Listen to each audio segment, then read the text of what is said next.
of that statement weighed heavy on her, but she shook it off. Perhaps it's because they haven't yet seen what I can accomplish. I won't know until I've tried. And for that, I will need the book I ordered, which only cost a few pounds. But think of the time you would spend wasted in reading. Hector always considered such time wasted. She remembered his discomfort in the schoolroom, and his desire to escape from it as soon as possible when their father was ready to leave the business in his hands.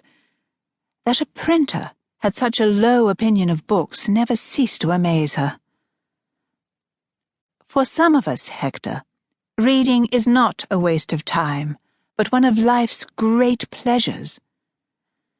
Life is not meant to be spent in pleasure, Penelope. I'm sure if you put your mind to it that you can find a better way to use your time. He looked her up and down.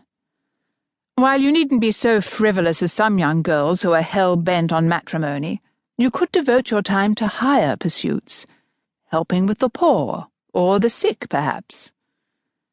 Penelope gnashed her teeth and set to counting.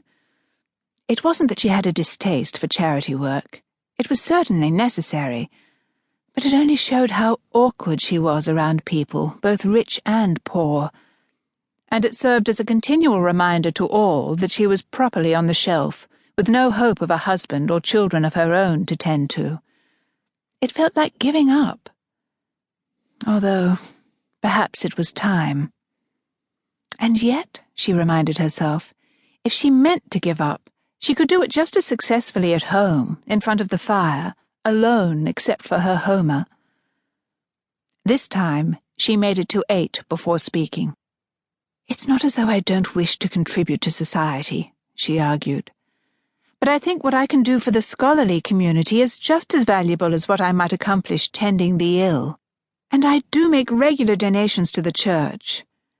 The help that doesn't come by my hand can come from my purse instead. There have been no complaints. Her brother glared in disapproval. I believe there are complaints, Penelope, although you may think that it is possible to ignore them since they come from me. But Father has left me in charge of you and your inheritance, and so you must listen to them. Until such time as I marry, she added. He sighed. We both know the unlikelihood of that, Penny. I think it is time that we accept it. We meant her, she supposed. It's one thing to be a blue-stocking for a time, but I had hoped that you would have put such nonsense behind you by now. I don't expect you to spend your whole day at the dressmaker's or in idle gossip, but to spend no time at all on your appearance and to fill your head with opinions? And now Greek? He shook his own head sadly. Someone must put a stop to this nonsense if you will not. No more books, Penny. At least not until you can prove to me that you are ready to grow up and accept some responsibility. No books? She felt the air leaving the room. She supposed it was as some girls might feel if their strict older brothers had said, no gowns, no parties, no friends. To be denied her books was to be left companionless and unprotected in a hostile world. You can't speak to me thus. I believe I can. Father would never have allowed it. Father expected you to have started a family by now. That's why he tied your inheritance to the condition of your marriage. You haven't yet found a husband, and so control of you and your money belongs to me. I will not see you fritter away the fortune that Father left to you on paper and ink. A few books are hardly likely to fritter away a fortune, Hector. Only a few.